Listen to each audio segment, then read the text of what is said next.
Ya. Oke, lantas di tengah pandangan Anda yang cenderung konservatif terhadap indeks harga saham gabungan, saham apa yang direkomendasikan? Karena kan Ya, IHSG mau kemana pun yang penting portofolio hijau. betul. Ya, saham yang saya rekomendasikan, saya saat ini melihat dari sisi analisa teknikal ya. Dari teknikal ini yang bisa diperhatikan adalah saham Saratoga, SRTG, kemudian juga saham BBRI, Antam, dan BBCA. Kita mulai dari BCA. BCA kemarin tampaknya masuk dalam top losers ya. Ya, Top net ya. foreign sell.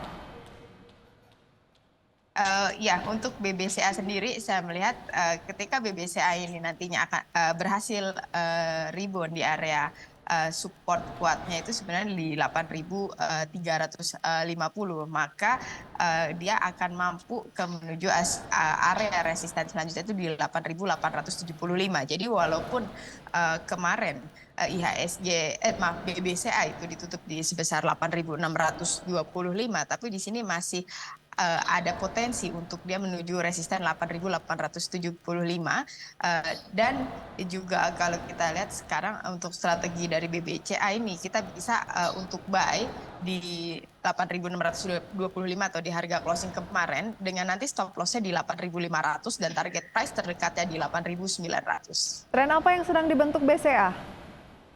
Iya, kalau BCA memang dari awal tahun itu terlihat dari uptrend ya. Karena dari awal tahun itu BBCA pergerakannya juga masih cenderung terus menguat walaupun sempat mengalami penurunan itu di bulan Juli Agustus, tapi kembali mencatatkan resisten baru sampai dengan di bulan Desember ini. Jadi saya masih tetap optimis untuk saham BBCA sampai akhir tahun. Bagaimana dengan BRI? Anda Iya, juga untuk merekomendasikan BRI ya? ya, betul. Saya juga merekomendasikan BBRI, di mana BBRI saat ini memang masih menguji di area resisten 4.980, dan jika kita lihat dari indikator MACD-nya di sini ada garis yang saling menyilang atau golden cross. Ini ada potensi untuk menuju ke area resisten kedua, di mana area resisten keduanya ini ada di level 5.100, itu yang paling terdekatnya. Jadi untuk BBRI sendiri ini saya rekomendasikan untuk buy on weakness, lebih ke buy on weakness, nanti belinya di kisaran 4.970. Kemudian untuk target stop loss-nya sendiri itu di 4.880. Target price BBRI itu ada di 5.200. Oke. Target price-nya ada di 5.200, bisa buy di 4.970, supportnya di 4.880 ya. Kalau 52 tercapai, kita bisa berharap ke posisi berapa? Kalau 5.200 tercapai, ini ada potensi selanjutnya ke level 5.470. Oke, itu dia untuk BRI. Yang menarik adalah masih ada dua, Saratoga dulu dibandingkan Antam ya. Saratoga, apa yang menarik? Iya, untuk Saratoga sendiri yang menarik kalau kita lihat dari perdagangan kemarin, Saratoga berhasil menuju ke area resistennya di 2.810. Jadi kalau saya lihat di sini, jika berhasil breakout di area tersebut 280, maka ini akan berlanjut uptrend dengan target harganya di 2.980 gitu. Jadi jika tidak berhasil melalui area resistennya, maka kita harus stop loss di 2.700.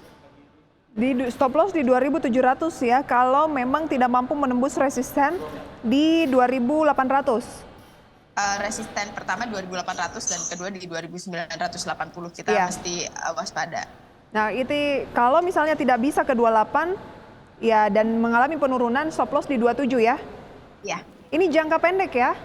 Jangka pendek. Ini lebih ke teknikal. Teknikal ya.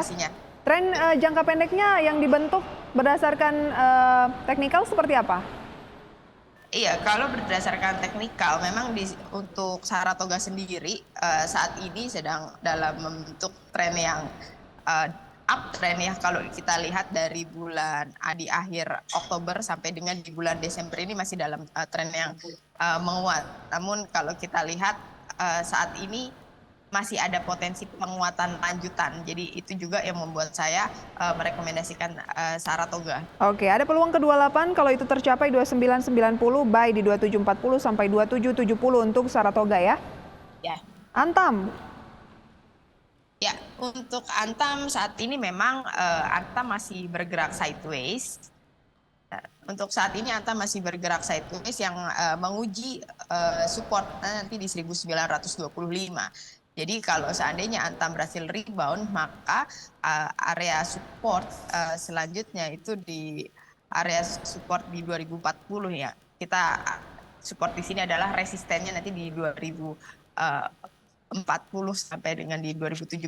Jika breakdown maka pantau juga kita di stop loss-nya ditetapkan di 1900. Untuk Antam strateginya saya lihat bahwa kita lebih ke buy on weakness, di mana kita bisa beli itu di kisaran 1925 sampai dengan 1940. Oke, itu dari rekomendasinya ya. Ada BCA, BRI, Saratoga, dan juga Antam, 4 saham yang diunggulkan dari Mbak Rizka. Tapi tadi kan kita mengunggulkan Mbak Rizka adalah saham kesehatan, kemudian juga batu bara. Mengapa tidak masuk dalam rekomendasi Anda hari ini?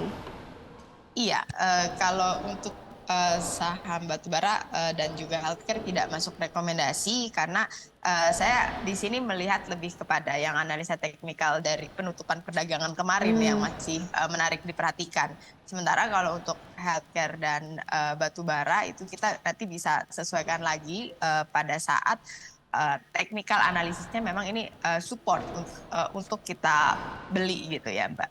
Oke, apakah memang strateginya saat ini melihat ke jangka pendek?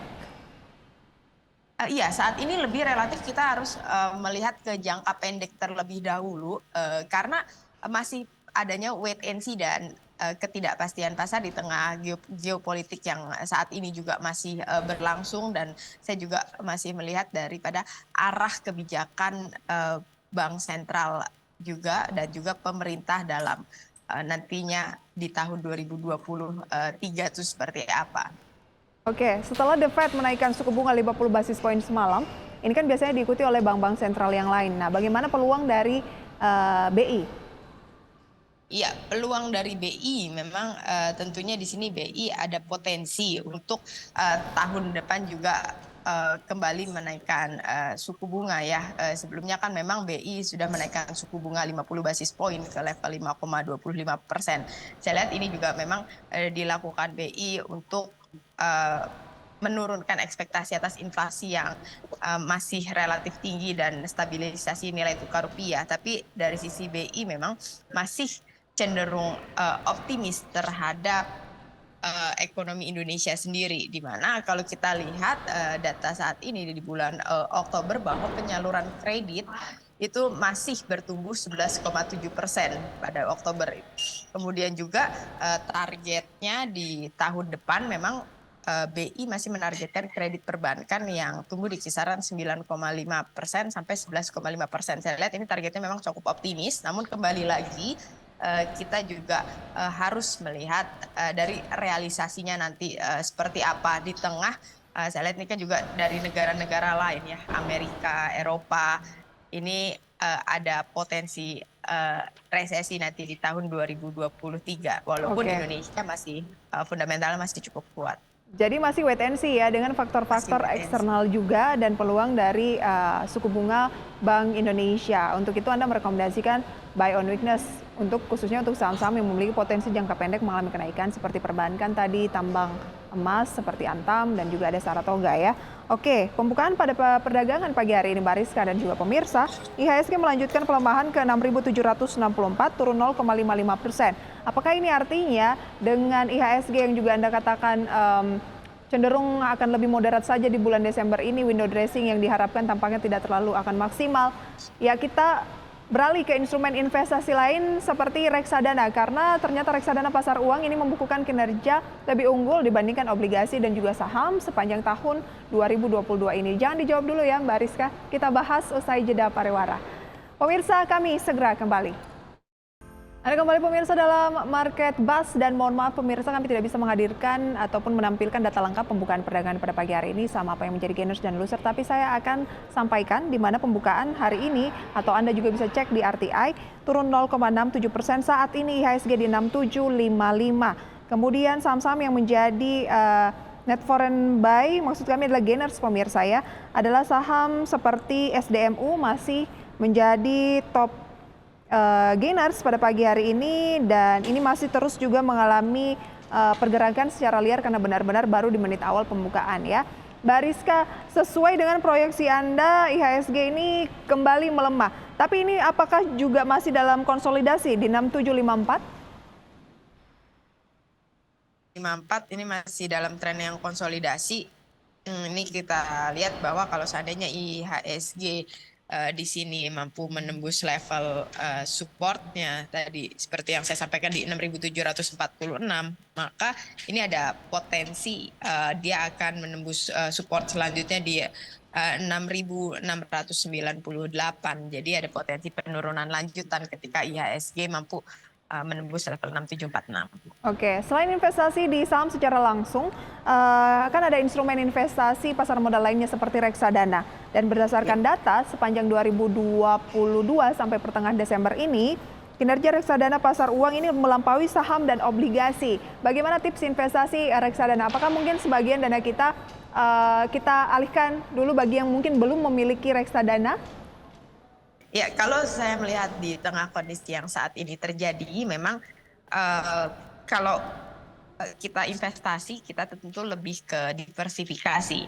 Tapi untuk para investor saham, ya kita tetap bisa di saham, namun perhatikan saham-saham yang terus mengalami penurunan, tapi dari sisi fundamental itu masih cukup baik. Misalnya perbankan, kita lihat memang beberapa pekan terakhir ini kan kita cukup tekanan yang berat di perbankan ya, tapi perbankan di sini misalnya BBRI, BBCA, BMRI ini kan merupakan saham yang memiliki fundamental yang bagus ya. Kita bisa mulai akumulasi beli di pada saham tersebut yang saat ini mengalami diskon ya. Jadi saya melihat itu bisa dijadikan alternatif. Kemudian juga kita bisa masuk kepada reksadana, di mana reksadana pasar uang seperti yang disampaikan Mbak Prisa tadi adalah mencatatkan gain yang cukup tinggi dibandingin dengan reksadana saham. Tapi untuk reksadana pasar uang sendiri memang saat ini dengan diuntungkan naiknya suku bunga ya, suku bunga BI 7 days reverse repo rate, tentunya ini membuat reksadana pasar uang ini masih cukup menarik juga. Kita bisa alokasikan juga sebagian di reksadana pasar uang, tapi ini kembali lagi kepada diri masing-masing investor, apakah dia relatif risk taker atau dia memang tidak terlalu berani ambil risiko. Jika tidak berani ambil risiko, ya lebih baik saat ini ke reksadana pasar uang terlebih dahulu yang lebih pergerakannya juga lebih relatif stabil dibandingin dengan harga saham yang saat ini masih wait-and-see. Oke, saham saat ini cenderung masih bergeraknya moderat saja dan bahkan konsolidasi melemah begitu ya. Lebih baik untuk melakukan pembelian cicil beli begitu ya, buy on weakness untuk saham-saham yang fundamentalnya oke, teknikalnya oke, tapi lagi diskon begitu ya. Dan Anda juga bisa diversifikasi ke reksadana pasar uang begitu ya, di mana kinerjanya memang mencatatkan kenaikan dengan risiko yang mungkin lebih rendah ya.